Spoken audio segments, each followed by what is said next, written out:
O apóstolo Paulo não era apenas um missionário, habilidoso e um grande fundador de igrejas, mas também um líder espiritual notável. Em cada igreja que ele estabelecia, cabia-lhe a responsabilidade de pastoreá-la. Apesar de designar obreiros para cada uma dessas comunidades, Paulo sempre estava pronto para assisti-las, desde auxiliar as lideranças locais na resolução de problemas, internos até fornecer orientações doutrinárias, seja para fins apologéticos, seja para a prática da vida cristã. Por isso, ele sempre mantinha vínculos com essas comunidades e se preocupava com cada uma delas.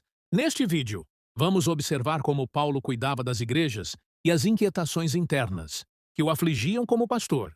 Por fim, direcionaremos nosso olhar para a Igreja de Cristo, com o objetivo de pensarmos na origem da vocação pastoral e no papel do rebanho em relação aos seus líderes. Ao analisarmos o Antigo Testamento, podemos observar que uma das responsabilidades do pastor de ovelhas era garantir alimento para o seu rebanho. Paulo, como pastor, também tinha ciência dessa obrigação. Ao se dirigir aos líderes de Éfeso, ele recordou que, durante o tempo em que esteve entre eles, não deixou de pregar e ensinar sobre o reino de Deus, seja publicamente, seja de casa em casa. Paulo nutria a igreja por meio da pregação e do ensino. As Escrituras sempre foram e continuarão sendo o alimento que sustenta e fortalece o povo de Deus. Negligenciar a exposição da palavra é um erro que não podemos cometer. Em cada culto que participamos, Deus nos concede a graça de sermos alimentados, nutridos e fortalecidos por meio das ministrações e ensinos das Escrituras.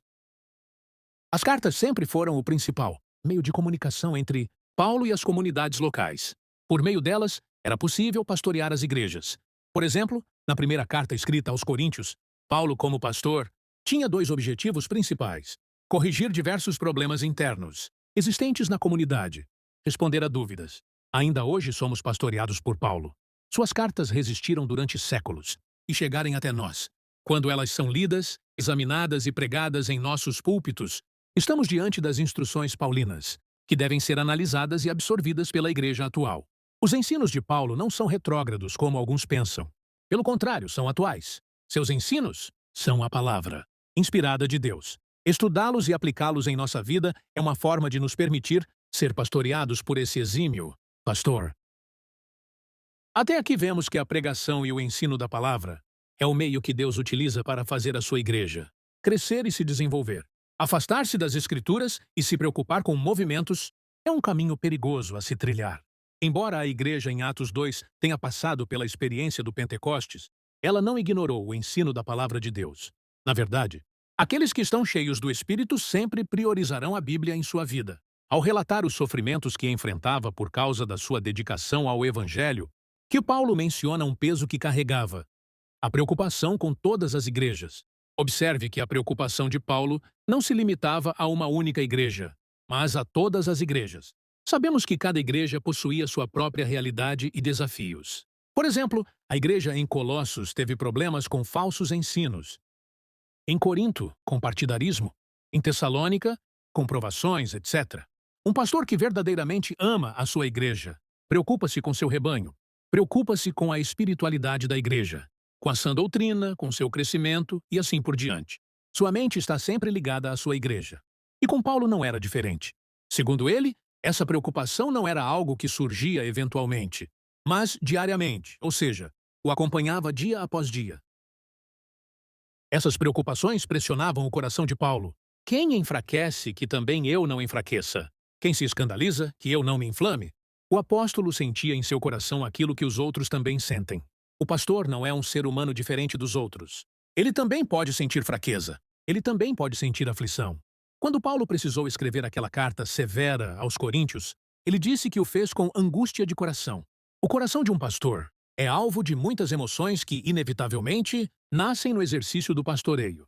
Isso é resultado de um acúmulo de situações: o fracasso de uma ovelha, comportamentos imorais que escandalizam o evangelho, atitudes difamatórias, frieza espiritual, etc. Todo pastor deve proteger seu coração, entregando-o diariamente aos cuidados de Cristo, nosso sumo pastor. O mesmo coração que é alvo de muitas emoções é o coração que ama o rebanho de forma extraordinária. Paulo falou do seu amor aos Tessalonicenses. Definiu os filipenses como amados e declarou que os carregava em seu coração. Aos coríntios, tentou mensurar seu amor a eles. usando a expressão "alarga-se o nosso coração". Suas cartas expressam o amor de seu coração pelo povo de Deus.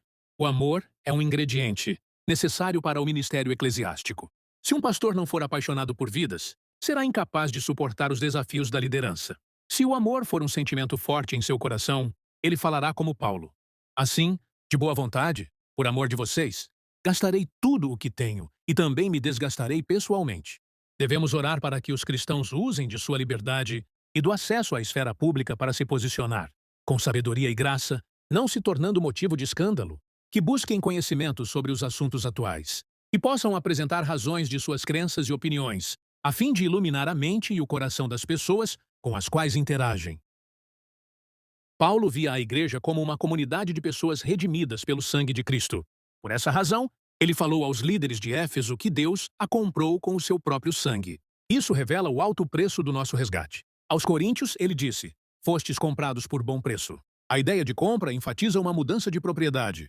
O crente é, agora, propriedade de Deus por direito de compra, em 5. Antes, estávamos perdidos no mundo sem Deus. Agora, por meio da obra expiatória de Cristo na cruz do Calvário, somos resgatados. Isso significa que o pecado que antes dominava, nossa vida não temos domínios sobre nós, pois fomos salvos do jugo da escravidão. Ciente de que o ministério pastoral é um chamado divino, Paulo lembrou os líderes de Éfeso de que Deus os escolheu para o ministério mediante o seu Espírito, para o qual o Espírito Santo vos constituiu bispos, para pastoreardes a igreja de Deus. O chamado pastoral tem sua origem em Deus. Por meio de Jeremias, o Senhor disse: "Dar-vos-ei pastores segundo o meu coração, que vos apacentem com conhecimento e com inteligência". O mesmo Cristo, que edificou a igreja, é o que concede pastores a ela visando ao aperfeiçoamento dos santos para o desempenho do seu serviço, para a edificação do corpo de Cristo. Com isso, podemos concluir que o serviço pastoral é uma dádiva à igreja. Você é grato a Deus pelos homens que ele tem levantado para o santo ministério? Você tem desenvolvido a cultura da intercessão por seus pastores? A obediência é uma virtude importante no ambiente eclesiástico. É o desejo de Deus que a igreja obedeça a seus líderes. Essa é uma advertência dada pelo autor da carta aos Hebreus. Obedecei a vossos pastores e sujeitai-vos a eles, porque velam por vossa alma, como aqueles que hão de dar conta delas, para que o façam com alegria e não gemendo, porque isso não vos seria útil. A obediência produz saúde à igreja e ao coração do pastor. O ambiente se torna agradável e abençoado por Deus. Sendo assim, não podemos negligenciar esse princípio fundamental estabelecido pelo nosso Senhor. Os desafios que Paulo enfrentou em seu ministério não se resumiram somente a evangelizar pessoas e plantar igrejas. As preocupações com essas igrejas pesavam muito em seus ombros. Sua mente e seu coração eram alvos constantes de muitas inquietações. Esses dilemas ministeriais ainda persistem na vida dos líderes que Deus continua levantando para pastorear sua igreja. Não há como fugir disso. Por essa razão, a igreja deve amar, orar e sujeitar-se aos seus líderes para que possam liderar o rebanho com alegria. E com certeza o nome do Senhor será glorificado. Este vídeo chegou ao fim. Obrigado por ter assistido até aqui. Se gostou do ensinamento, curta o vídeo e siga este canal. Te vejo na próxima aula.